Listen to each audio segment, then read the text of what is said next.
Presentación, ¿verdad? Sí. Comité tutorial está presentado por mí, Edgar Sendejas Hernández. El tema, perfilometría tridimensional por corrimiento de franjas sintéticas.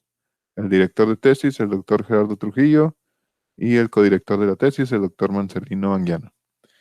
Entonces, vamos a comenzar. Vamos a revisar un breve contenido durante la presentación, el cual estará dividido en pues, la descripción de la técnica propuesta, más o menos un poco de contenido de qué es lo que estamos proponiendo, trabajo realizado, qué es lo que hemos realizado durante este periodo, el trabajo futuro, una breve descripción de qué sería el trabajo futuro que tenemos, una revisión del calendario de actividades y pues, un poco de referencias que se han utilizado para este trabajo. Y pues bueno, comenzando.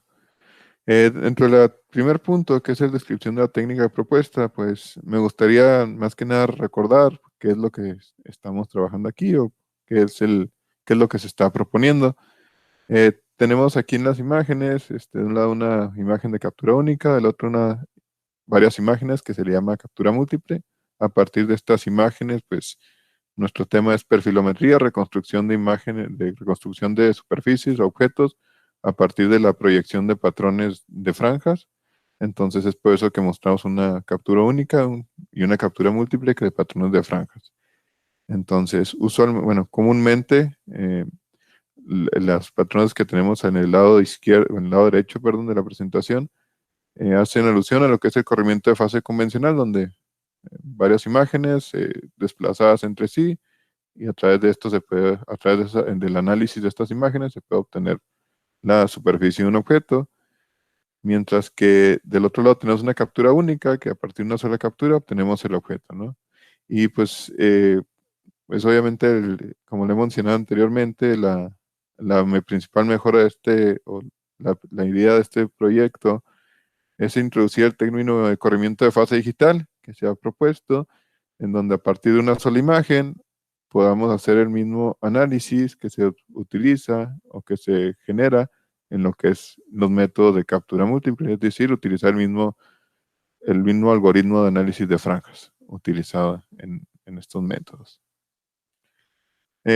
Como antecedentes o como trabajos previos realizados referente o similares a este trabajo que estamos proponiendo, está el presentado por Townsy, que es una técnica de corrimiento de fase de 4 pasos digital a partir de la transformada de Rice.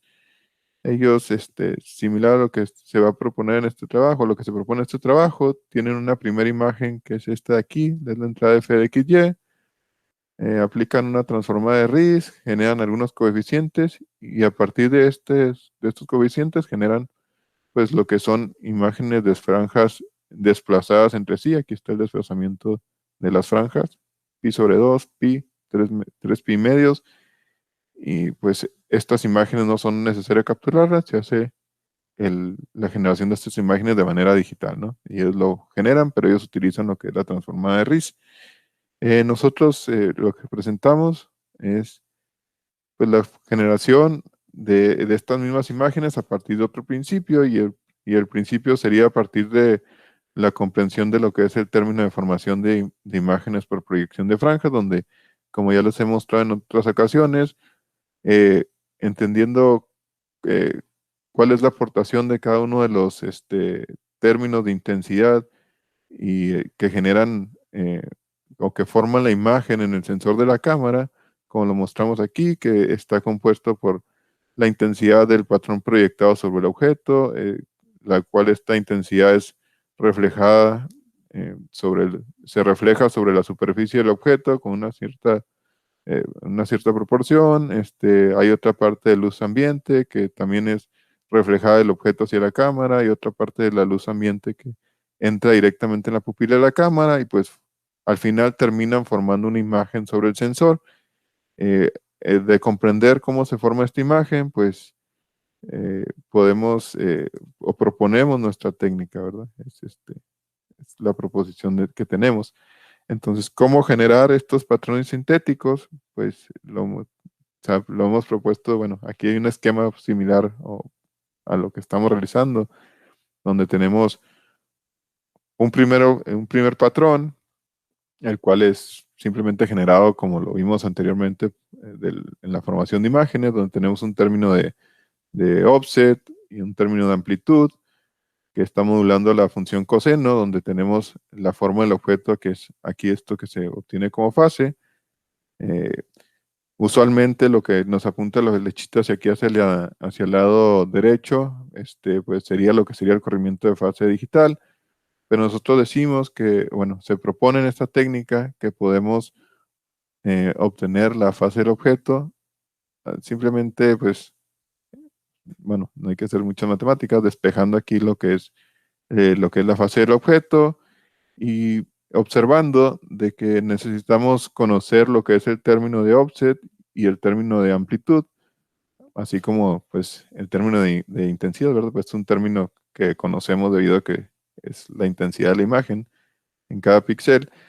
Entonces, conociendo estos factores, pues podemos conocer la fase del objeto y pues podríamos generar los patrones de franja de una manera digital, ¿no? Esta es la propuesta inicial de este método.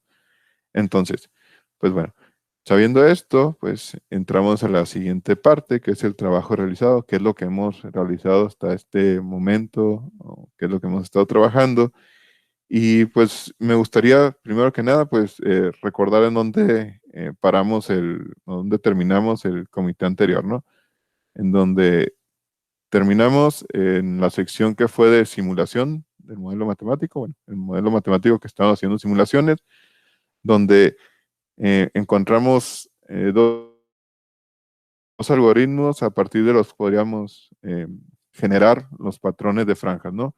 El primero fue utilizando un algoritmo de continuidad con detección de cruce por ceros, en el cual, como se vio en la presentación pasada, perdón, pues obtenemos buenos resultados de este algoritmo de detección de cruces por ceros, siempre y cuando la imagen no contenga ruido, ¿verdad? Entonces es una de sus principales limitantes y pues es algo que no lo hace, bueno, al menos no nos genera mucha utilidad en el sentido de que pues las imágenes reales van a presentar ruido. Pero bueno, se puede obtener lo que son los patrones de franjas. Esta fue la primera captura o la primer patrón simulado y estos son los patrones que se obtienen a partir de la utilización de este algoritmo. Y después de eso, em, se utilizó, bueno, se presenta el otro algoritmo, que es el algoritmo de continuidad, con detección de máximos y mínimos a partir de la utilización de un filtro de persistencia. Entonces, tenemos los patrones sin ruido y con ruido. Vamos, estamos haciendo una comparación. El método, pues, obviamente presentó o se comportaba de una manera satisfactoria en condiciones ideales. Condiciones ideales me refiero a que no tenemos ruido en el patrón, obtenemos estas patrones generados digitalmente y pues en la presencia de ruido, pues también obtuvimos buenos resultados, ¿no? Podemos obtener o podemos generar los patrones desplazados de franjas del objeto a partir del primer patrón. Entonces, pues estos fueron los dos algoritmos donde nos quedamos el comité anterior y pues también veíamos o a partir de lo que obteníamos como resultados que si bien podíamos generar los patrones de franjas de manera sintética, pues era un trabajo tal vez de alguna manera redundante porque ya conocíamos la fase del objeto o teníamos un conocimiento previo de la fase del objeto antes de conocer lo que eran o antes de tener nuestros patrones de franjas sintéticas. Antes de generar nuestros patrones de franjas sintéticas, nosotros ya teníamos un conocimiento previo de la fase del objeto y pues la fase del objeto no es otra cosa más que su forma, ¿no? Entonces, también teníamos estos productos que se habían generado hasta el comité anterior. Entonces, pues ya con esto tenemos que comenzar con la siguiente etapa que nos marca nuestro calendario o que nos habíamos propuesto, en cuál está acerca del montaje experimental. Esta simulación que hemos estado haciendo se realizaron solamente con pues una superficie, franjas pues creadas digitalmente en la computadora. Entonces ahora pues hay que hacer pruebas del montaje experimental. Para esto pues se tuvo que ir al laboratorio del Instituto Tecnológico de Chihuahua, bueno, del DEPI, am, pues por el material y realizar aquí el montaje en casa como lo estoy trabajando. Entonces tenemos lo siguiente. Eh, Primero que nada, pues me gustaría mencionar la cámara que vamos a utilizar, la lente que vamos a utilizar, porque pues son parte de la unidad de la sección de adquisición. Después de esto mencionaré la parte de proyección, de una manera pues tal vez un poco más breve, pero me gustaría mencionar la cámara. Pues es una cámara Point Grey.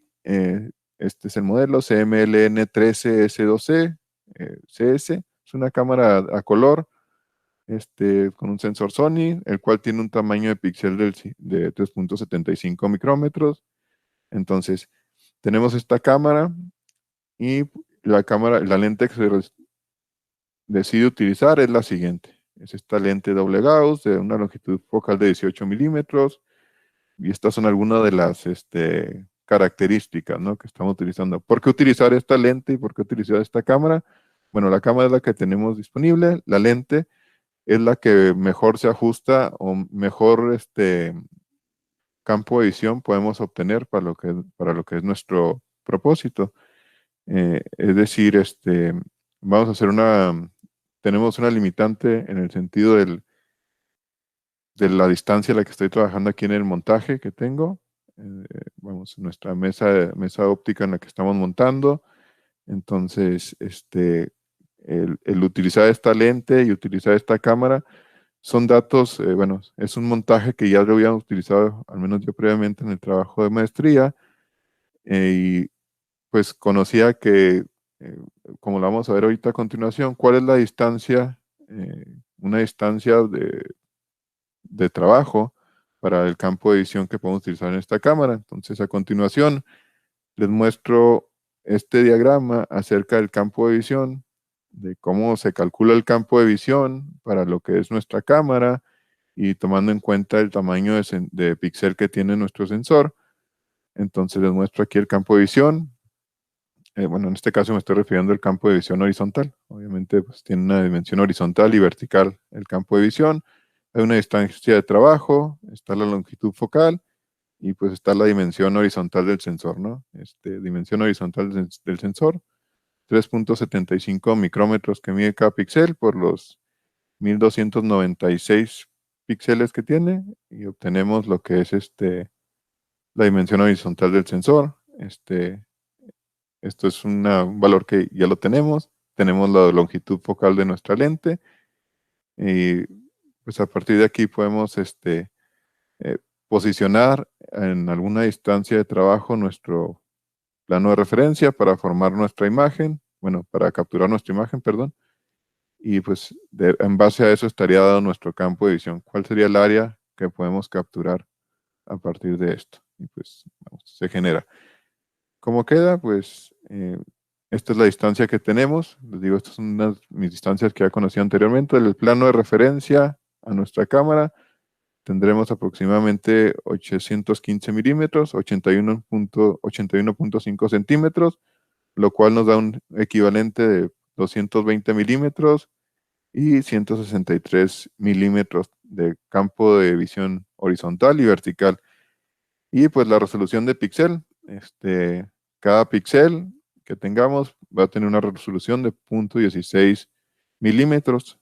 Esa es la 0.16 milímetros o 169.7 micrómetros, ¿no? Es la resolución, es lo más que va a poder resolver, o entre píxel y píxel es lo que puede resolver nuestro sistema. Entonces, esa es la sección de adquisición. Eso es como está generado. Eso es lo que sabemos que con la distancia que estoy obteniendo, bueno, que voy a posicionar mi plano de referencia y mi cámara, esas serían las características o bueno, sí, las características que debería tenerlas. Entonces, después de eso, pues tengo un proyector multimedia que es que es el que vamos a utilizar para la proyección. Em, pues la proyección va a ser proyección de franjas, ¿no? Y obviamente, al igual que o similar a lo que hace el sistema de adquisición, tenemos una cámara que va a tener un campo de visión, que va a tener una medida horizontal y vertical. Será lo mismo para el sistema de proyección, de qué distancia posicionemos del plano de referencia del proyector, pues tendremos eh, será el tamaño de nuestra proyección, ¿no? Entonces, ¿cuál va a ser el criterio? ¿Cuál es el criterio para posicionar nuestro proyector? Que el campo de visión de la cámara y el tamaño de la proyección generada sean de 1 a 1, es decir, eh, lo que se proyecte por el proyecto, la proyección de nuestro cañón sea exactamente del tamaño, o sea, lo más cercano, pues bueno, todo el mundo exactamente, pero al menos teóricamente va a ser del mismo tamaño de la proyección que estamos generando. Entonces, para esto, pues, unas medidas que ya habíamos tenido, estas son unas medidas que nos da el fabricante del cañón, de cómo es la apertura del cañón. Entonces, basado en esto, vamos, que esta es la apertura que va teniendo, pues hacemos una regla de 3 y calculamos cuál es el área de proyección, y sabemos que el área de proyección, pues la queremos igual que la de adquisición. Entonces, utilizamos el área de proyección horizontal y vertical y sabemos más o menos a qué distancia colocar el proyector a qué distancia colocar el proyector del plano de referencia, ¿no? Para tener una proyección que, como les decía, que sea 1 a 1, del mismo tamaño. Y pues ya, esto lo obtenemos y pues al final esto es lo que quedaba ya después de hacer los cálculos de esta triangulación. Nuestra cámara va a quedar a 815 milímetros y nuestro proyector a 365 milímetros. Muy, muy cercanos si observamos el proyector del plano de referencia, pero es de la manera en que, vamos, podemos generar un campo de visión 1 a 1 y pues podemos aprovechar, al menos se piensa de mejor manera el campo de visión. Y pues bueno, ya teniendo este montaje experimental, pues pasamos a la siguiente sección, que es la sección de proyección. Eh, ya sé dónde van a estar localizados físicamente o espacialmente mis componentes, entonces ahora necesito generar eh, el código, ¿no? Para poder utilizarlos. Tenemos un código, un software que se generó para la proyección. Van a ser proyección de patrones sinusoidales, entonces se generan a partir de cuál va a ser el número de columnas, número de renglones, estos, pues más que nada la resolución de nuestro proyector, cuántas franjas queremos que existan en esta área que se van a estar generando, cuál es la fase que queremos entre estas franjas y pues un factor de corrección de gamma. Este factor de corrección de gamma es debido a que pues la manera en que se generan imágenes o la manera en que el proyector genera imágenes, hace que se distorsione lo que es nuestro patrón sinusoidal. Si nosotros hacemos una captura de nuestro patrón sinusoidal sin hacer una corrección gamma, vamos a observar que en la adquisición el patrón sinusoidal que nosotros, bueno, que se genera digitalmente al momento de ser proyectado y capturado, es deformado. Entonces hay que hacer una corrección de este factor, ¿no? Porque queremos al menos patrones sinusoidales pues lo más cercano a un patrón real, o bueno, un patrón sinusoidal perfecto. Entonces, es por eso este factor gamma, es donde se agrega este factor de compensación. Al igual, este valor que de compensación, puesto que es un trabajo que, bueno, al menos esta sección de proyección y adquisición, los componentes que estamos utilizando es un setup que ya conocemos, un sistema que ya conocemos anteriormente, donde para calcular el factor gamma se utiliza una corrección lineal, una correlación lineal, perdón, donde hacíamos varias proyecciones con diferentes valores de gamma y se obtiene que para el cañón y la cámara que estamos utilizando, teníamos un factor gamma en particular, que era donde la correlación lineal nos daba más cercano a 1, ¿ok? Es decir, similares. Entonces, esa es la manera en que se hace la decisión del factor gamma. Digo, este es un trabajo que nomás lo estoy transfiriendo, porque no es tanto el enfoque que tenemos en la proyección, simplemente lo estamos reutilizando. Al igual para la adquisición, pues tenemos la que es la captura de patrones, tenemos que hacer una adquisición, se genera software donde hay que adquirir estas franjas. Entonces, pues aquí les muestro una adquisición de lo que son las franjas actualmente. Está un poquito ruidoso, yo creo, el factor aquí, como lo despliega la imagen, pero es una adquisición de un patrón de franjas, ¿no? El que estamos generando en la pantalla. Entonces, pues ya, esto se adquiere. Tenemos proyección y adquisición, que es las primeras dos. Necesitamos proyectar el patrón y adquirirlo. Pero, pues, obviamente, la ubicación de los componentes, ya dimos una ubicación de unas ciertas distancias, pero tenemos que pasar a la siguiente sección donde se tiene que tener una alineación de los componentes.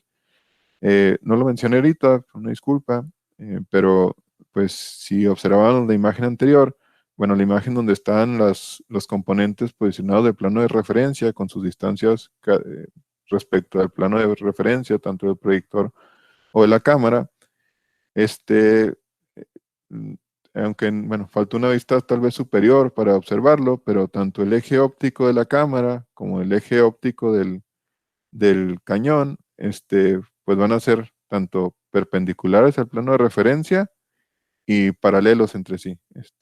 Mm, vamos, van a estar, bueno, no yo como mencionar que el eje, tanto el eje óptico del proyector y el eje óptico de la cámara van a ser paralelos eh, y va a estar uno, eh, uno por encima del otro. Entonces, el proyector va a estar por abajo, el eje óptico del proyector va a estar abajo y por arriba va a estar el eje óptico de la cámara. Entonces, pues vamos, necesitamos hacer una manera para estar seguros de que estemos alineados y para esto se genera también este software que es algo que ya se tenía, en donde tenemos, bueno, lo que se muestra aquí en imagen es de que se proyecta con el proyector. Bueno, aquí no se alcanza a ver, pero hay una proyección de un fondo negro y a la mitad de lo que es a la mitad tanto horizontal y vertical de nuestro campo, bueno, nuestro área de proyección, posicionamos unas líneas blancas. ¿Ok? Estas líneas blancas pues van a ser, vamos a poder definir el centro de eh, bueno, nos definen el centro de nuestra área de proyección y pues aparte podemos observar cómo se encuentra en la horizontal, ¿no? Cómo se está en la horizontal y en la vertical. Y bueno, esa es la proyección, ¿no? Y ya capturando la imagen, en la captura agregamos esta línea verde. Esta línea verde es, vamos, puesto que el área de proyección y el área de captura es de 1 a 1, pues las tenemos que igualar, ¿no? En nuestro caso lo queremos centrar. Y pues esto lo hacemos a partir de posicionar esta línea verde y que corresponde exactamente o que se sobreponga sobre la cruz blanca que se había generado. Entonces, esto es lo que nos da, o de esta manera tenemos la alineación de nuestros componentes y sabemos de que pues, no están, bueno, al menos de alguna manera no están puestos arbitrariamente, o se está capturando eh, eh, eh, está capturando de manera correcta nuestra área de proyección. Entonces, esto es lo que se ha hecho en relación ya a lo que es proyección, adquisición y alineación de componentes. Es lo que se ha trabajado y pues ya, vamos a decir que es poquito del trabajo en ese sentido. Llegamos a nuestro trabajo futuro y pues el trabajo futuro como tal, pues solamente me quedaría mencionar de que pues ya somos capaces de proyectar, adquirir las imágenes de franjas. Ahora viene el trabajo de fusionar el código que se hizo en MATLAB, eh, ahora con LabVIEW para poder observar o para poder analizar si podemos generar los patrones digitales o podemos obtener la fase del objeto como se hizo como se hizo en simulación, ¿verdad? Entonces, Eso sería nuestro trabajo futuro o hasta donde vamos ahorita. Bueno, lo que seguiría después de haber armado nuestro montaje experimental, después de haberlo alineado. Aquí llegamos al trabajo futuro. Después de eso, pues el calendario de actividades. Pues, el calendario de actividades lo tenemos aquí en donde más o menos vamos a la par. Me gustaría, pues aquí en la sección tenemos el 7.52, que es nuestro montaje experimental. Eh, mm, los componentes del TEC, no recuerdo exactamente en qué fecha lo sacamos, finales de enero, no recuerdo exactamente la fecha. Entonces, ya estamos trabajando en el montaje experimental, al menos como lo marca nuestro calendario, ¿no? Tenemos una sección de simulación que pues terminamos, todavía nos falta trabajo en caso de que existiese, bueno, en caso de que se va a generar alguna modificación ya con lo que son las capturas reales de nuestro objeto, pero pues vamos acorde al calendario, al menos en estas actividades de montajes y simulación, que son vamos, son las actividades importantes al menos en este momento que tenemos. Eh, Al igual de eso tenemos los entregables. En este semestre nos toca ya la generación del JCR, el artículo de ISSN que sigue solamente en revisión. Estamos trabajando aquí que no nos han entregado, si ya nos regresaron la primera revisión, se enviaron las correcciones, pero no lo han revisado, entonces estamos trabajando en este artículo para ya tenerlo, pues saber qué vamos para hacernos la publicación. Está el Congreso Internacional que, pues bueno, ese ya lo habíamos terminado, estamos un poco adelantados en y pues como quinto semestre tenemos el artículo JCR que es el siguiente a trabajar. Eh, bueno, pues referencias, a partir un poquito de las referencias que se han utilizado.